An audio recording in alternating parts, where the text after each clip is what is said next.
Hello everyone. आज हम शुरू करेंगे मैकेनिज्म ऑफ डाइजेशन। इससे पहले के वीडियोस के अंदर हमने डाइजेस्टिव सिस्टम के ऑर्गन्स डिस्कस किए थे। तो अब हमें पता है कि डाइजेस्टिव सिस्टम के दो पार्ट होते हैं। फर्स्ट पार्ट है एलिमेंट्री कैनाल और दूसरा पार्ट है accessory digestive organs.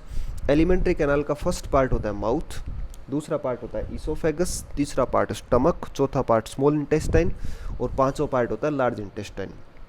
Large intestine का लास्ट पार्ट रेक्टम बाहर ओपन होता है थ्रू एनस।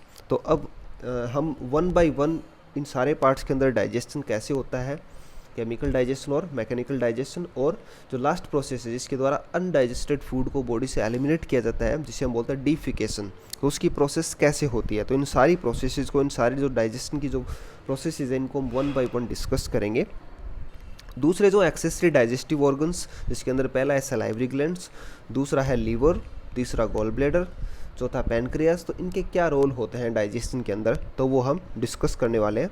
तो आज के वीडियो के अंदर हम डाइजेशन इन माउथ को कवर करेंगे। सो माउथ के अंदर जो एक्सेसरी डाइजेस्टिव ऑर्गन है उनके अंदर पहला है सलाइवरी ग्लैंड, दूसरा है टीथ, तीसरा है टंग। इसके अलावा जो चिक्स और लिप्स हैं तो इनका भी डाइजेशन में कोई ना कोई रोल ज़रूर होता है। So let's begin. तो माउथ के अंदर दो प्रकार का डाइजेशन होता है, जैसे कि बाकी के ऑर्गन्स के अंदर है mechanical digestion and chemical digestion. तो मैकेनिकल डाइजेशन किया जाता है टीथ और टंग के द्वारा। तो टीथ फूड को ग्राउंड करने का काम करता है, टंग जो होता है वो मिक्स करने का काम करता है। तो यहाँ पे फूड को सलाइवा के साथ मिक्स किया जाता है। इसके बाद केमिकल डाइजेशन जो होता है, तो केमिकल डाइजेशन एक तो जो सलाइवा होता है, तो सलाइवा के अंदर एक एंजाइम पाया जाता है सलाइवरी एमाइलेज, उसके द्वारा किया जाता है। इसके अलावा दूसरा जो एंजाइम है लिंगुअल लाइपेज, जो कि लिंगुअल ग्लैंड से आता है, तो उसके द्वारा किया जाता है। तो यहाँ पे दो प्रकार के एंजाइम सलाइवरी एमाइलेज और लिंगुअल लाइपेज केमिकल डाइजेशन करते हैं फूड का। तो सबसे पहले हम देखते हैं सलाइवा। तो सलाइवा को सलाइवरी ग्लैंड्स के द्वारा सीक्रेट किया जाता है, जिनको हमने एक अलग वीडियो के अंदर कवर कर लिया था। तो ये तीन पेयर्स अपनी बॉडी के अंदर सलाइवरी ग्लैंड्स पाई जाती है। तो पहले है इसके अंदर पैरोटिड ग्लैंड्स, उसके दूसरा है सब मैंडिबुलर ग्लैंड्स और तीसरा है सब लिंगुअल ग्लैंड्स। तो ये अपनी बॉडी के अंदर तीन पेयर मेजर सलाइवरी ग्लैंड्स होती है, लेकिन इन तीनों ग्लैंड्स के द्वारा जो सलाइवा के इंग्रेडिएंट्स दिए जाते हैं वो सेम नहीं होते हैं, डिफरेंट होते हैं। जैसे पैरोटिड ग्लैंड जो होती है, इसके द्वारा अधिकांश सलाइवरी एमाइलेज प्रोवाइड किया जाता है और इसके द्वारा जो सलाइवा सीक्रेट किया जाता है तो वो वाटरी होता है। सब मैंडिबुलर के द्वारा जो सलाइवा सीक्रेट किया जाता है वो थोड़ा थिक होता है, वो म्यूकस होता है, थोड़ा थिक होता है, क्योंकि इसके अंदर म्यूकस सेल्स भी पाई जाती है सब मैंडिबुलर ग्लैंड्स के अंदर। और सब लिंगुअल ग्लैंड जो है तो इसका सलाइवा और भी ज़्यादा थिक होता है। तो इनके द्वारा जो इंग्रेडिएंट्स प्रोवाइड किए जाते हैं तो सलाइवरी एमाइलेज सबसे ज़्यादा प्रोवाइड किया जाता है पैरोटिड के द्वारा, उसके बाद सब मैंडिबुलर के द्वारा, और सबसे कम प्रोवाइड किया जाता है सब लिंगुअल के द्वारा। सलाइवा स्लाइटली एसिडिक होता है, इसकी पीएच 6.35 टू 6.85 होती है। इसका रीज़न ये है कि सलाइवा के अंदर पाए जाने वाले बाइकार्बोनेट और फॉस्फेट आयन फूड के अंदर प्रेजेंट एसिड को न्यूट्रलाइज कर देते हैं। सलाइवा की स्पेसिफिक ग्रेविटी होती है 1.002 से 1.008। तो ये कुछ बेसिक फीचर्स हैं, कुछ कैरेक्टरिस्टिक्स हैं सलाइवा के। तो अब हम देखते हैं कंपोजिशन ऑफ सलाइवा। तो सलाइवा का 99.5% वाटर होता है और 0.5% सॉल्यूट्स होते हैं। तो ये सॉल्यूट इनऑर्गेनिक हो सकते हैं या फिर ऑर्गेनिक हो सकते हैं। तो इसको हम, इसके जो कंपोनेंट्स है, इसके जो सॉल्यूट्स है, उसको हम तीन कंपोनेंट्स में डिवाइड करेंगे। पहला कंपोनेंट है सेल्यूलर कंपोनेंट। तो सलाइवा के अंदर हालांकि इतनी सेल्स नहीं होती है, लेकिन इसके अंदर कुछ म्यूकस सेल्स हो सकती है। इसके अलावा कुछ WBCs भी हो सकती है, और इसके अलावा बाहर से आने वाले बैक्टीरिया भी इसके अंदर प्रेजेंट हो सकते हैं। इनऑर्गेनिक कंपोनेंट्स, तो इनऑर्गेनिक कंपोनेंट्स के अंदर इसके अंदर बहुत सारे आयंस पाए जाते हैं। तो इन आयंस के अंदर जैसे chloride, magnesium ion, bicarbonate ions, और फॉस्फेट आयंस। तो ये इसके कुछ इनऑर्गेनिक कंपोनेंट्स हैं। इसके अलावा ऑर्गेनिक कंपोनेंट्स के अंदर, तो ऑर्गेनिक कंपोनेंट्स के अंदर एक तो ये इसके अंदर म्यूकस पाया जाता है और म्यूकस बना होता है म्यूसिन नामक ग्लाइकोप्रोटीन का। इसके अलावा इसके अंदर इम्यूनोग्लोबुलिन ए, एंटीबॉडी ए भी पाई जाती है। इसके अंदर एक स्पेशल प्रकार का एंजाइम होता है जिसका नाम होता है लाइसोजाइम, जो कि एक बैक्टीरियोसाइडल एंजाइम है। इसके अलावा इसके अंदर सलाइवरी एमाइलेज नाम का एंजाइम भी पाया जाता है। तो ये इसके कुछ ऑर्गेनिक कंपोनेंट्स हैं। तो मोस्टली जो सलाइवा होता है वो वाटर का बना होता है, 99.5% इसका वाटर होता है। बाकी के जो कंपोनेंट्स हैं तो उसको वो दो प्रकार के होते हैं, इनऑर्गेनिक कंपोनेंट्स और ऑर्गेनिक कंपोनेंट्स। इसके अलावा इसके अंदर कुछ सेल्स भी पाई जाती है जैसे म्यूकस सेल्स, WBCs और बैक्टीरिया। तो इसके अंदर जो क्लोराइड पाया जाता है तो ये क्या करता है, सलाइवरी एमाइलेज को एक्टिवेट करने का काम करता है। और जो बाइकार्बोनेट और जो फॉस्फेट है ये फूड में प्रेजेंट एसिड को न्यूट्रलाइज करने का काम करते हैं। फंक्शंस ऑफ सलाइवा, तो सलाइवा बहुत इंपॉर्टेंट होता है डाइजेशन के लिए, और जो माउथ की जो नॉर्मल एक्टिविटीज़ होती है उनके लिए सलाइवा बहुत इंपॉर्टेंट है। तो इसका फर्स्ट फंक्शन है कि ये बक्कल कैविटी को मॉइस्ट रखता है, स्मूथ रखता है। तो बक्कल कैविटी को यह चिकना बनाए रखता है और इसको नम रखता है। ये फूड को ल्यूब्रिकेट करता है, फूड को सॉफ्ट बनाता है, जिससे इसको माउथ में इजीली मूव किया जा सके। और सलाइवे की वजह से इसको एक बोल शेप्ड स्ट्रक्चर दी जाती है जिसको हम बोलते हैं बोलस। तो सलाइवा के साथ मिलने के बाद फूड यहाँ पे एक लंप के अंदर या एक बोल के अंदर कन्वर्ट हो जाता है और इस लंप को हम बोलते हैं बोलस। तो इससे क्या होगा कि बोलस बनने के बाद इसको आसानी से निगला जा सकता है। तो सलाइवा फूड को ल्यूब्रिकेट करता है जिससे कि इसकी माउथ के अंदर मूवमेंट ईजी हो जाती है, यह बॉल शेप्ड फॉर्म में इजीली कन्वर्ट हो जाता है और आसानी से इसको निगला जा सकता है। सलाइवा के अंदर एंजाइम्स पाए जाते हैं। तो ये एंजाइम है सलाइवरी एमाइलेज। तो यह क्या करते हैं कि फूड के केमिकल डाइजेशन के अंदर हेल्प करते हैं। तो इसको हम आगे डिस्कस करने वाले हैं किस प्रकार से सलाइवरी एमाइलेज फूड का डाइजेशन करता है। सलाइवा एक मीडियम प्रोवाइड करता है जिसके अंदर फूड डिजोल्व हो जाता है, जिससे कि गस्टेटरी रिसेप्टर्स टेस्ट की पहचान कर पाते हैं। इसके अलावा जब तक कि फूड पार्टिकल्स किसी मीडियम के अंदर डिजोल्व नहीं होता है तब तक डाइजेस्टिव रिएक्शन स्टार्ट नहीं हो सकता है, क्योंकि जितने भी एंजाइम्स होते हैं उनको वाटरी मीडियम चाहिए, उनको एक मीडियम चाहिए जिसके अंदर वो अपना रिएक्शन दिखा सके, अपना एक्शन शो कर सके। तो इस प्रकार सलाइवा एक मीडियम प्रोवाइड करता है जिससे कि वो फूड को डिजोल्व कर देता है, जिससे कि डाइजेस्टिव रिएक्शन स्टार्ट हो सके। सलाइवा का क्लींजिंग इफेक्ट होता है, यह बकल कैविटी और टीथ को साफ करने का काम करता है, बकल कैविटी और टीथ को स्वच्छ बनाए रखता है। सलाइवा के अंदर बफरिंग मॉलिक्यूल्स पाए जाते हैं जैसे कि बाइकार्बोनेट और फॉस्फेट, इसके अलावा म्यूसिन। तो ये क्या करते हैं कि जो इरिटेटिंग केमिकल्स जो होते हैं फूड के अंदर जैसे कि एसिड्स हैं, तो ये इनके इफेक्ट को कॉन्ट्राडिक्ट करते हैं, इनके इफेक्ट को न्यूट्रलाइज करते हैं, जिससे कि जो बकल कैविटी की लाइनिंग होती है इसका प्रोटेक्शन होता है।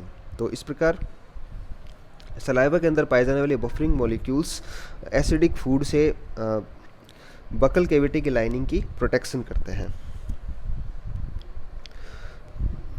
सलाइवा वेस्ट मॉलिक्यूल्स को बॉडी से रिमूव करने का काम भी करता है। यही रीजन है कि सलाइवे के अंदर वेस्ट मॉलिक्यूल जैसे कि यूरिया और यूरिक एसिड ये देखने को मिलते हैं। तो इसके ऑर्गेनिक कंपोनेंट्स के अंदर हम इनको इंक्लूड कर सकते हैं, यूरिया और यूरिक एसिड को। तो यूरिया और यूरिक एसिड सलाइवा के अंदर पाए जाते हैं। तो इससे ये क्लियर होता है कि ये बॉडी से वेस्ट मॉलिक्यूल्स को रिमूव करने का काम भी करते हैं। इसके अलावा सलाइवा के अंदर पाया जाने वाला इम्यूनोग्लोबुलिन ए, तो यह क्या करता है कि माइक्रोब्स के अटैचमेंट को प्रिवेंट करता है। तो माइक्रोब्स का अटैचमेंट प्रिवेंट हो जाएगा जिससे कि ये एपिथेलियम को पेनिट्रेट नहीं कर पाएंगे। तो ये IgA सलाइवा में पाए जाने वाला IgA माइक्रोब्स के एपिथेलियम पर अटैचमेंट को प्रिवेंट करता है। इस प्रकार ये एपिथेलियम की सुरक्षा करता है पेनिट्रेशन से। इसके अलावा इसके अंदर लाइसोजाइम एंजाइम पाया जाता है जो कि एक बैक्टीरियोसाइडल एंजाइम है और यह बैक्टीरिया को किल करता है। सलाइवेशन। तो सलाइवा का सीक्रेशन किस प्रकार से होता है, इस प्रोसेस को हम बोलते हैं सलाइवेशन। तो सलाइवेशन का मतलब होता है सीक्रेशन ऑफ सलाइवा। तो सलाइवा का सीक्रेशन वेरी करता है कंडीशन के अंदर कि बॉडी में किस प्रकार की कंडीशन है। तो ये ऑन एन एवरेज एक दिन में 1000 to 1500 ml सलाइवा सीक्रेट किया जाता है अंडर नॉर्मल कंडीशंस। सलाइवेशन को ऑटोनोमिक नर्वस सिस्टम के द्वारा कंट्रोल किया जाता है। यह पैरासिम्पैथेटिक और सिंपैथेटिक दोनों के स्टिमुलेशन के कंट्रोल में होता है। तो पैरासिम्पैथेटिक स्टिमुलेशन जो होता है नॉर्मल कंडीशंस के अंदर सलाइवा सीक्रेशन को प्रमोट करता है। सिंपैथेटिक स्टिमुलेशन जो होता है वो स्ट्रेस के दौरान डोमिनेट करता है और यह इसके सीक्रेशन सलाइवा के सीक्रेशन को इनहिबिट करता है, जिससे जो माउथ का ड्राइनेस वाला जो इफेक्ट होता है वो प्रोड्यूस होता है। अगर बॉडी डिहाइड्रेट हो जाए तो सलाइवरी ग्लैंड्स सलाइवा के सीक्रेशन को बंद कर देती है, जिससे कि वाटर कंजर्वेशन में हेल्प हो जाती है। तो ये डायग्राम रिप्रेजेंट कर रहा है पैरासिम्पैथेटिक स्टिमुलेशन को। तो सलाइवा का सीक्रेशन कौन से स्टिमुलाई के द्वारा किया जाता है, तो इसके लिए स्टिमुलाई हो सकते हैं, या तो होता है फूड का टेस्ट, या फिर स्मेल,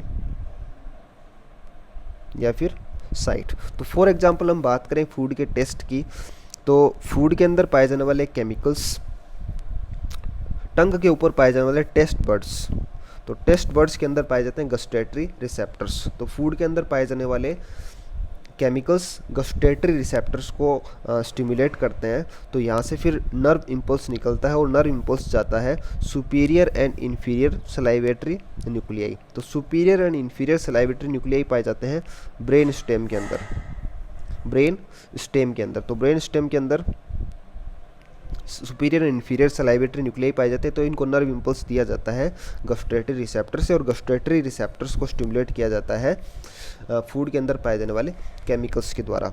फिर ब्रेन स्टेम से या फिर सलाइवेटरी न्यूक्लियाई से रिटर्निंग जो पैरासिम्पैथेटिक इम्पल्स है तो वो आएगा दो नर्व के माध्यम से। पहला है फेशियल नर्व और दूसरा है ग्लोसोफेरेंजियल नर्व। तो इनके फाइबर्स के द्वारा इनको नर्व इम्पल्स को रिटर्न किया जाता है। तो ग्लोसोफेरेंजियल नर्व या नर्व नंबर 9 और फेशियल नर्व या नर्व नंबर 7, तो इनके माध्यम से सलाइवी ग्लैंड्स को रिटर्निंग मैसेज दिया जाता है, जिससे कि सलाइवा का सीक्रेशन होता है। तो ये है आपका पैरासिम्पैथेटिक स्टिमुलेशन ऑफ सलाइवेशन। अब हम बात कर लेते हैं mechanical and chemical digestion in mouth. तो माउथ के अंदर मैकेनिकल डाइजेशन मैस्टिकेशन के द्वारा होता है।